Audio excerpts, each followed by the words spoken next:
Hey folks, no intro song today. Something's going on with StreamYard. We'll figure that out before the next episode. I wanted to talk briefly, quickly about the goings on of our Seattle Seahawks. The Seahawks missed out on Will Fries. They signed Marquez Valdes-Scantling. They're rumored to be interested in a receiver, a fringe Hall of Fame or slash maybe a future Hall of Fame receiver. That's good. That's something we can figure out perhaps throughout this conversation and more. Um, I guess the first thing I want to say is shout out to my buddy Andrew Rivers, who is the son of Seattle radio legend Bob Rivers, who passed away. Andrew's a past guest of this podcast and a buddy of mine, a guy who's been very helpful to me in comedy. So, shout out to him. We're all thinking about Andrew Rivers right now and thinking about Bob Rivers and his family, of course, not just Andrew. It's not just comedy related. This is real life related. But Bob Rivers was very influential, not only in obviously was like a Seattle legend as a radio host. I didn't know that he used to do these parody songs, and I didn't realize they were like nationwide famous, like Weird Al level. One of them was called it was a like Walking in a Winter Wonderland, but it was called Walking Around in Women's Underwear. That's the one that comes to mind right away. I don't know why. I don't know why, folks, but that's the one. Uh, Bob Rivers was a huge pillar in Seattle. If you're young, you maybe don't know him. I took radio classes at KGRG at Green River Community College. And one of the things in that class that every class got to do for years was to go sit in on a Bob Rivers radio show. And you would sit in the studio and watch these guys and all the interns and all the production staff make this radio show happen. It was very cool. He's had an influence on, not only the actual on-air local radio for decades, but also dozens, if not hundreds, of radio staff across the country, as well as just making people laugh nationwide with these songs. So, very sad day. But we will talk about the Seahawks now after bringing the mood down just a little bit. And go see Andrew, by the way. Andrew's a very funny comic and a guy who's been very helpful to me. I've done some road gigs with him, and he's really pioneering the like DIY self-produced shows in the Seattle area, which I think if you met Andrew, there's no way you would think this dude was like the quote unquote like punk rock comedian, which he's not that, but he's doing it. I mean, he's out like forging a career, whether the industry or you or I or anyone wants him to have it. So go check out Andrew Rivers, very funny comic. Now let's talk about the Seahawks because they missed out on Will Fries. Will Fries was one of the highest ranked guards by most people. Former Indianapolis Colts guard. I want to say 26 or 27 years old. I should have had that up, but most importantly, coming off of a tibia injury, and there are reports that the Seahawks offered Fries $18 million a year, and that he wanted to come to Seattle, but what the Seahawks would not offer him, that he could not turn down. He ends up going to the Minnesota Vikings. What he could not turn down was a 5-year contract, and you'll learn a lot as you start to care about contracts in football, about how they're not guaranteed. But what makes them guaranteed is how many years not what makes them guaranteed, but what makes them harder to get out of is how many years and how much guaranteed money gets spread out over those years. And the Seahawks, I will say, I understand it's frustrating. I'm not going to apologize for this team. And I think in the two biggest cases of guys that you would have thought they would have wanted, who are Drew Dahlman, the center that goes to the Bears, the Falcon center that goes to the Bears, and Will Fries, the Colts guard that goes to the Vikings. In both cases, it sounds like they were competitive. And competitive isn't enough. What's that saying is close only counts in horseshoes and hand grenades. In either case, so Drew Dahlman, apparently there was another offer on the table that was for more money than the Bears offered him. It's not confirmed that that was the Seahawks. It's not confirmed how much more money, just that there was more money and there was one more offer. And I don't know what you can do. You can't, at the end of the day, most of these guys are financially motivated for sure. I suspect that it wasn't like he got $18 million a year annual average value from the Bears and I think $28 million guaranteed, which also what is more money, right? If it's $50 million with $20 million guaranteed, probably not actually more money. Like the expected value of that contract is probably actually lower because there's a higher probability of Drew Dalman getting released if the cap hit, if the dead money hit is worse later on, right?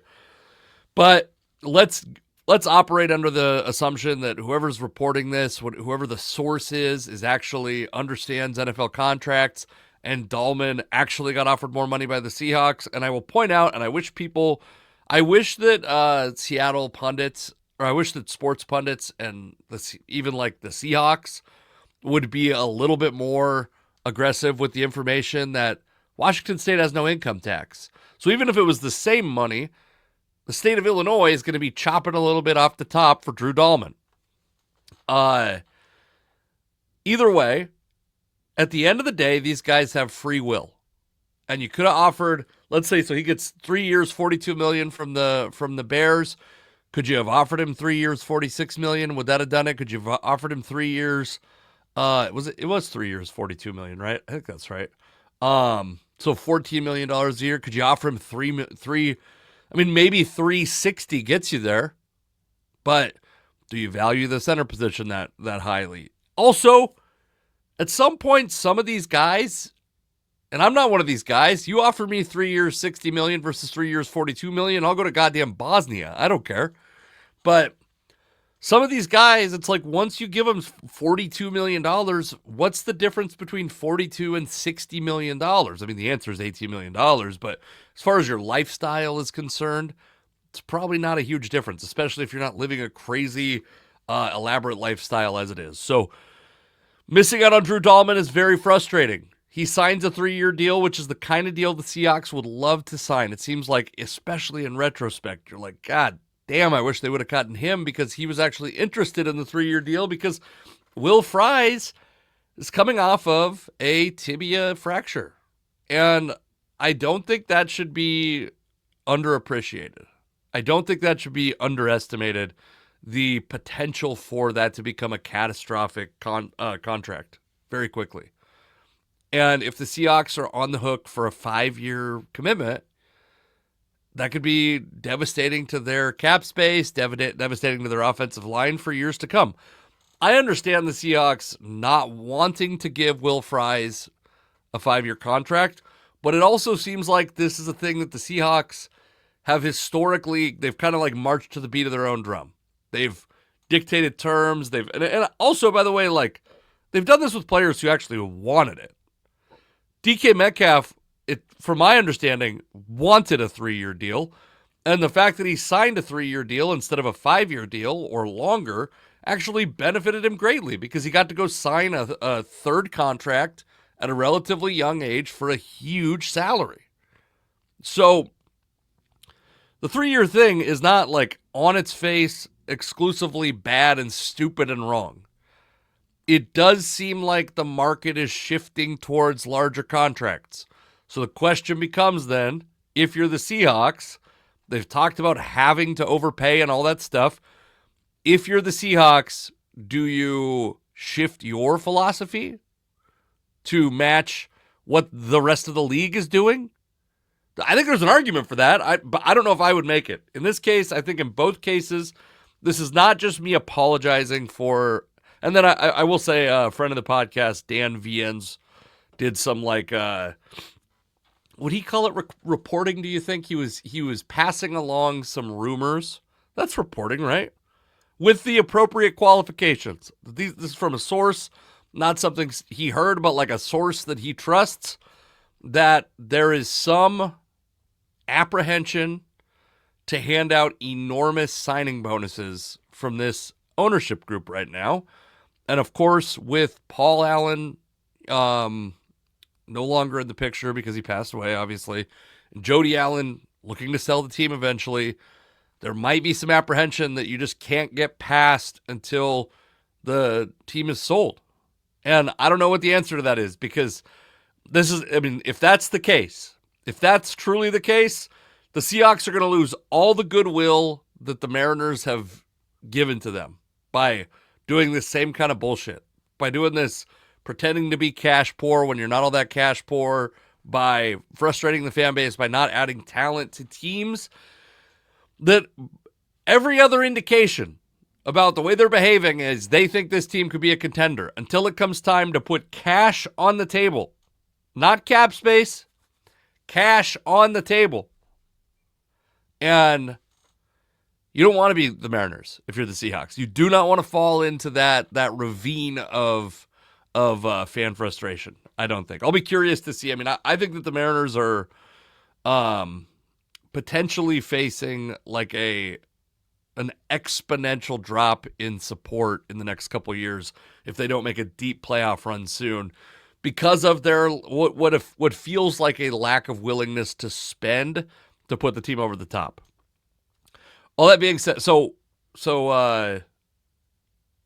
in a vacuum, not signing Will Fries, I did a little bit of research today on the long-term impacts of fractured tibias. And I'm not talking like, I didn't go do like any physiological experiments. I looked at some offensive linemen who have fractured their tibias in the last, 15 years. It's not a very common injury for anybody. I looked up, the NIH has a study, and I think there's like 60 of them. There were like 60 of them 64 of them that happened to 60 athletes. So that, I guess that means that a couple athletes had it happen twice. NFL players had it happen twice from like 2013 to 2019. I want to say that's the study. And I there were a bunch of studies that I saw in that vein from that organization that suggest it does have a pretty significant impact on immediate production and does significantly reduce career length. I will tell you, I then went to go like verify that. There's not a great easy database for there's not a great easy database for Jesus. I just got a text that I was like, what the hell? Let me make sure that the world isn't coming to an end. Okay. Just comedy shit talk, folks. The words in it were like, whoa, this is crazy. There's not a great database that I could find that's easy to aggregate all the tibia injuries around. I did find 3 players, and we can see if this, 4 players, I believe.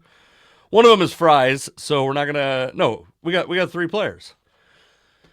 So Nick Gates played for the Giants. I believe that he broke his tibia in 2021 when he was 26 years old.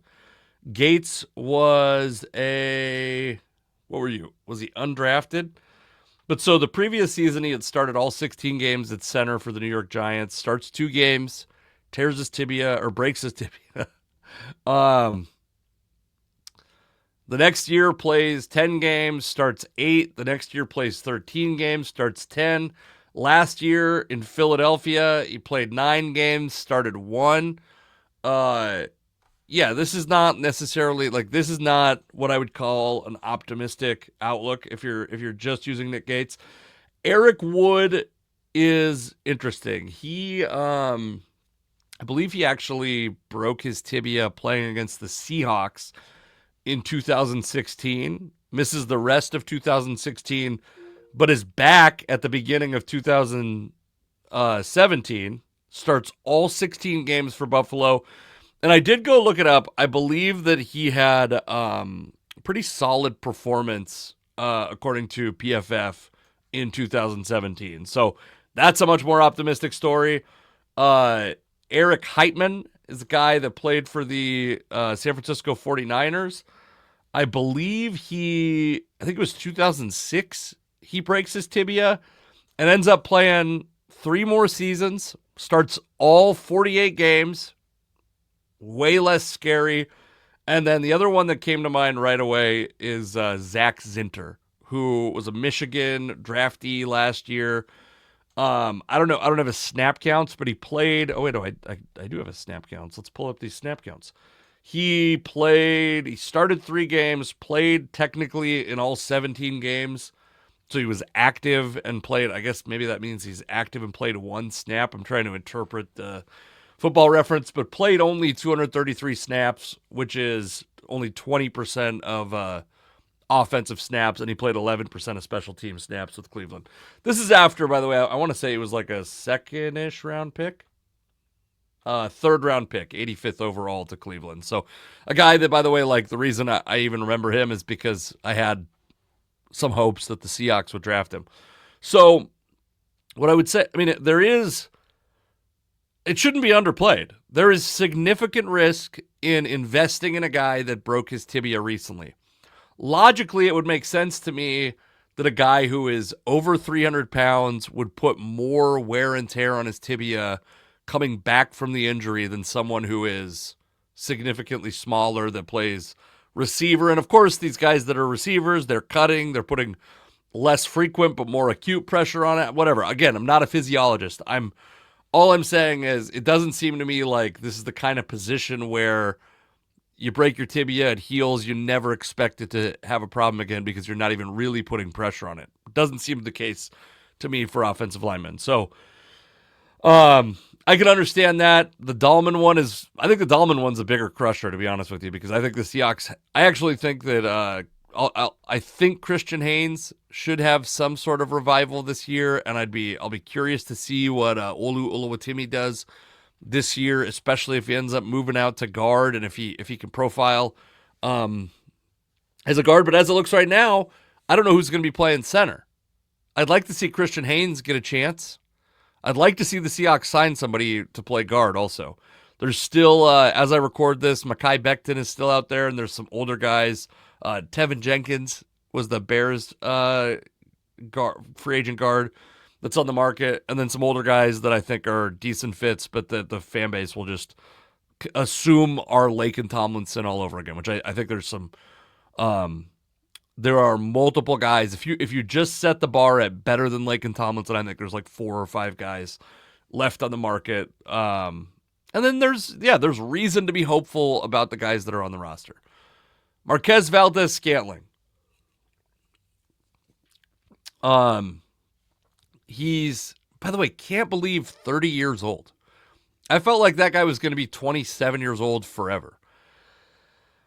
30 years old, played with the Bills and the Saints last year, signs a $5.5 million deal. Not to be a cheap asshole, that seems kind of expensive to me for a guy that's like probably not like fighting off interest around the league. A guy who I think he's never had more than 690 yards in a season, never had more than, I want to say 42 catches in a season, never had more than 6 touchdowns. Like a guy who is not, and who was like fine, but not incredible last year. Obviously has familiarity with Clint Kubiak. I'm not going to fight over the $5.5 million.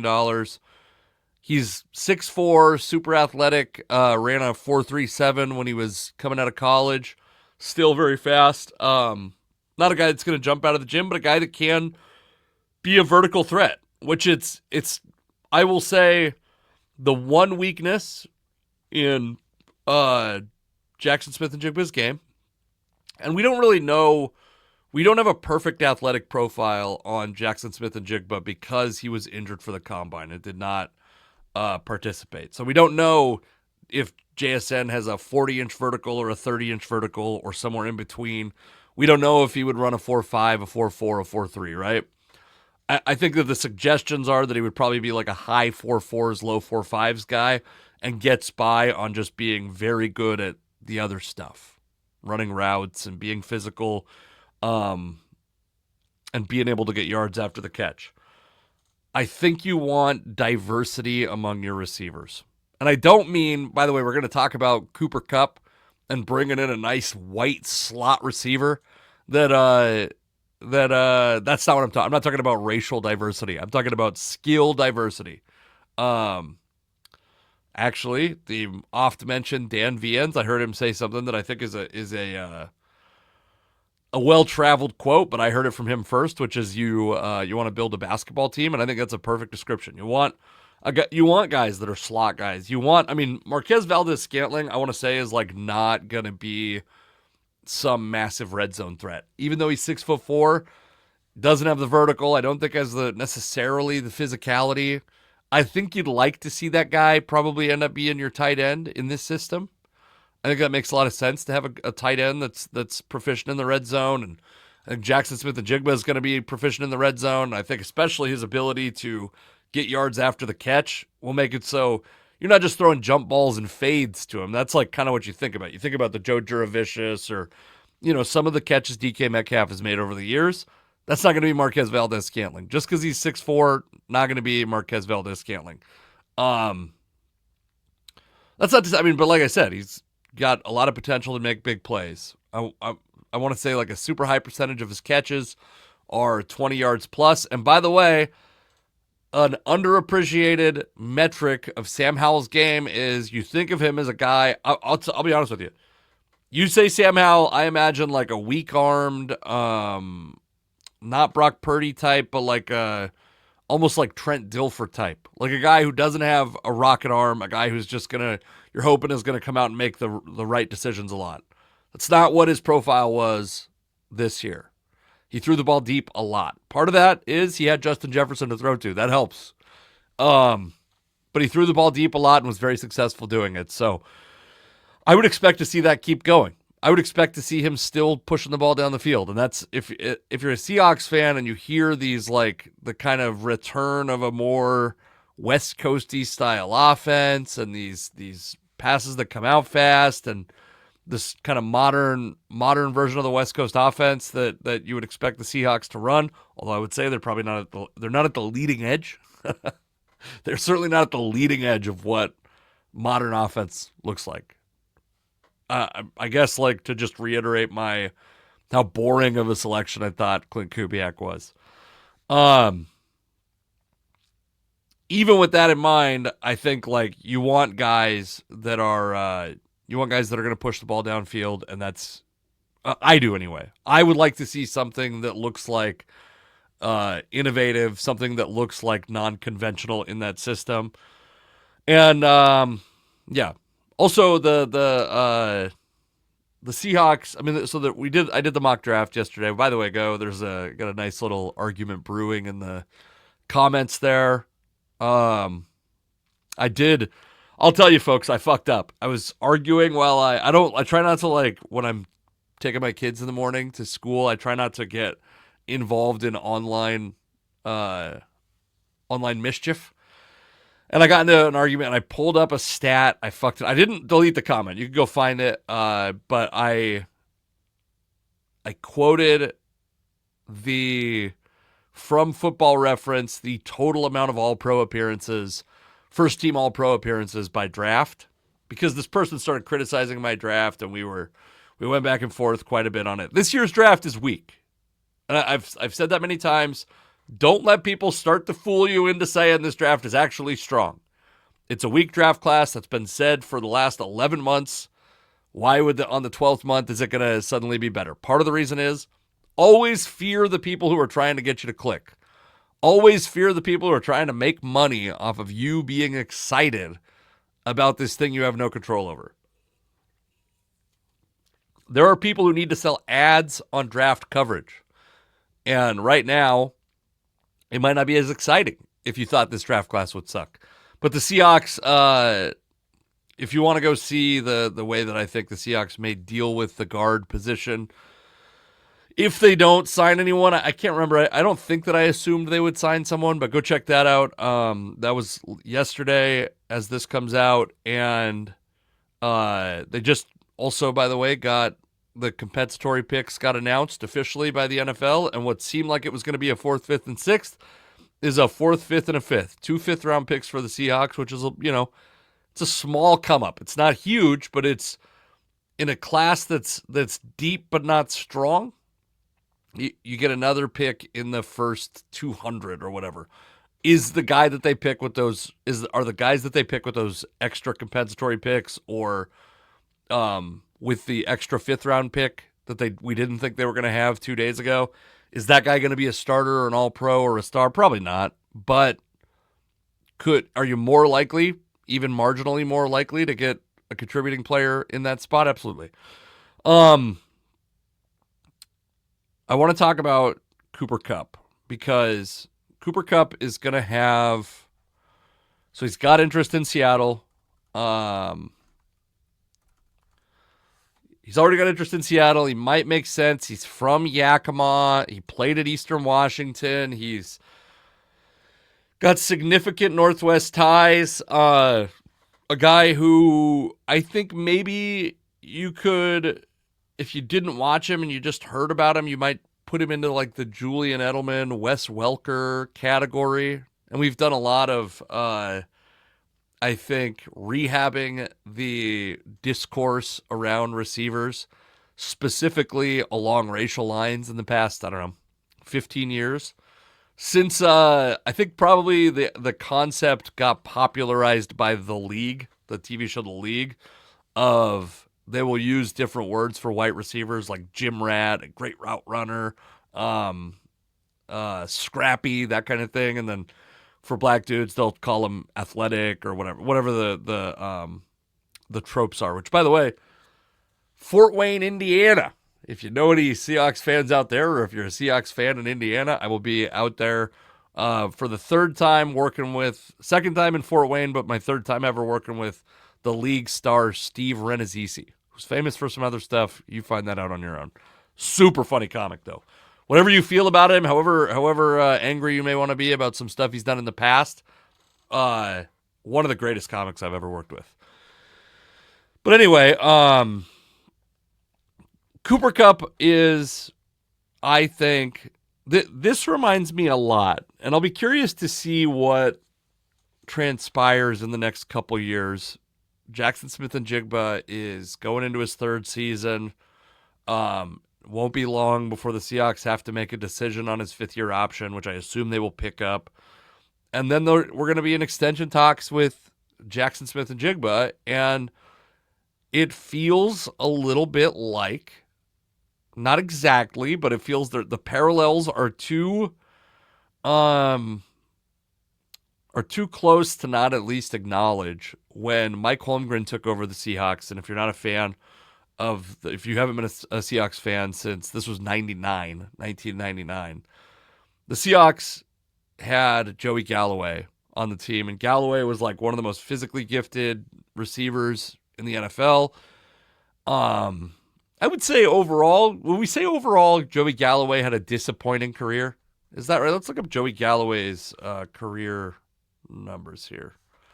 Joey Galloway.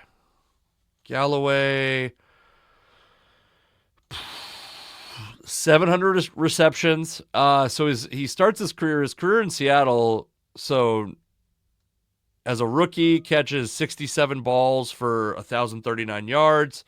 And then 987 yards in 96, and then 1,049, 1,047. This like creeping over 1,000. The last 2 years, he ends up with 12 and 10 touchdowns, and then he holds out in 1999 and ends up playing only the minimum to make sure that his contract rolls over, and he loses the year. He gets the year of service time. The Seahawks franchise him, and then I think Dallas just signed him to a deal and forfeited the 2 first-round picks. Is that right? Yeah, so they picks that ended up being, so they're 2000 and 2001 first-round picks that ended up being Sean Alexander, and then a pick they traded that became Andre Carter. But that's not going to happen with JSN. It's been a long time. Has that ever, it's rarely happened back then. Has it happened that a team just claims a guy as who would you even give up 2 first-rounders for these days? Probably just a quarterback, right? There's no way you would do that for anyone else. But so he goes to Dallas, plays 1 game in 2000, And then just, yeah, has like kind of a pedestrian career, doesn't have another 1,000-yard season until 2005 in Tampa Bay, and then spends 2009 and 2010 bouncing around. And yeah, hold on, let's pause this briefly because I got a billion notifications going on. I'm going to pause it. All right, we're back, baby. So what I was saying is that bringing in Cooper Kupp and Marquez Valdes-Scantling, because of their familiarity with the system and their familiarity with Clint Kubiak, specifically Valdes-Scantling has familiarity with Clint Kubiak, feels a little bit like the Seahawks when Mike Holmgren took over. Joey Galloway did play one more year with the Seahawks, but they brought in Derek Mays and Sean Dawkins, who became quality receivers. These were guys that were kind of scrap heap dudes. Derek Mays, I think, from Green Bay, and Sean Dawkins from Indianapolis is my memory. If that's true, by the way, shout out to not smoking weed for many years.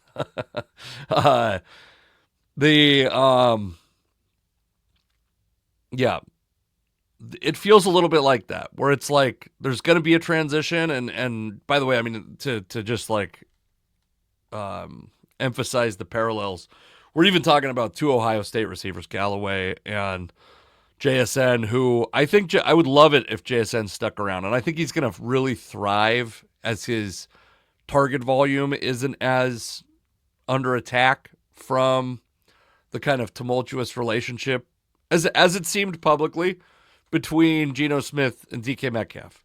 Maybe when the books come out and we find, I mean, I don't think anyone's writing books about this era of Seahawks football, but maybe when that comes out, we'll find out those dudes were the best of friends and everyone had it wrong. But, I mean, DK seemed demanding of the ball, and Geno Smith seemed to not get along with him super well. And without that drama sitting around, maybe we start to see Jackson Smith and Jigba take the next step. So yeah, that's I think I'm gonna real quickly pull up just to make sure I'm not missing anything.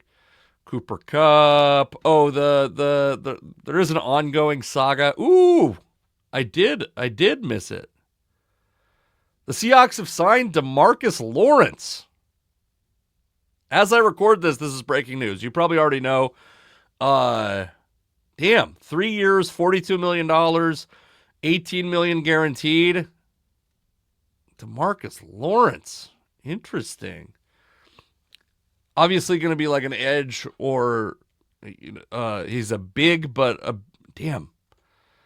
I got to tell you, 3-year deal for a guy that's 32 years old, that's not a like super big body. My initial reaction, you're getting my initial reaction with no opportunity to really like dig too deeply into this. I'm a little bullish. Is that right? 3 years, $42 million, $18 million guaranteed. I would have to suspect a large chunk of that is going to be guaranteed salary versus signing bonus. We'll get more information on that. I was going to say there was an ongoing saga about whether or not the Packers and the Patriots, the Packers in particular, or the Patriots made an offer for DK Metcalf. I'm so done with that conversation. I just want to remind you that certain people are assholes, and I don't think that Corbin Smith is an asshole. Again, the folks that were coming after him, I've just been aware of for a long time, and they are assholes. Hold on. We're going to pause again. I'm going to come back and give you some meaningful Demarcus Lawrence analysis. All right, so I'm back yet again. 0 minutes in your time, a couple minutes in mine to wrap my head around this. I did not have Demarcus Lawrence on my radar as a Seahawks target. So I'm going to tell you some unsexy stuff, and we can get back to. So Lawrence he had a 14.5 sack season in 2017. He was second team All-Pro, a fourth in the Defensive Player of the Year voting, made a Pro Bowl. He's played in 3 Pro Bowls since then, including 2023. Last year, he played 4 games, got 3 sacks, missed the rest of the season with injuries. The year before that, 4 sacks. The year before that, 6 sacks, all in 17 games. 17 games started, which is not exciting on its face. I will say, like, 3 sacks in 4 games is promising. Four tackles for loss in 4 games is promising. 5 QB hits in that stretch is promising. His PFF grade was 56.8 against the run and 53.9 in pass rush, which is bad. Very bad. But injury hampered. So if you're a Seahawks fan, you hope it's the injury and not the age that was causing it. It seems, the injury did keep him out for most of the year. The year prior, 91 defensive grade. Sorry, I messed up. It was a 62.4 grade against the run last year.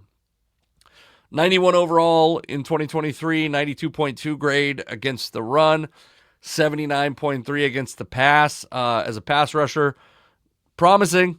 I do think that's promising. It seems like a big risk on a guy that's aging. I will reserve complete judgment until we see what the guarantees look like. This feels like, to me, and this is pure speculation, no inside information, like a thing where Micah McDonald was like, I want that guy. I want to coach that guy. I want to use that guy in my defense. And if that's the case, maybe this is the kind of, maybe this is exciting. They spent the money. If you were one of these people who was pissed off, they hadn't spent any cap money.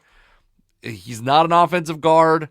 He's an aging edge rusher, but a guy who has historically played the run pretty well, especially recently until last year when he was injured. Hopefully the injury does not linger or has not become a trend. Well, I guess we'll talk about that a little bit more later, though. Thanks, everybody, for watching. No, I guess no outro song either. It feels weird. I feel naked.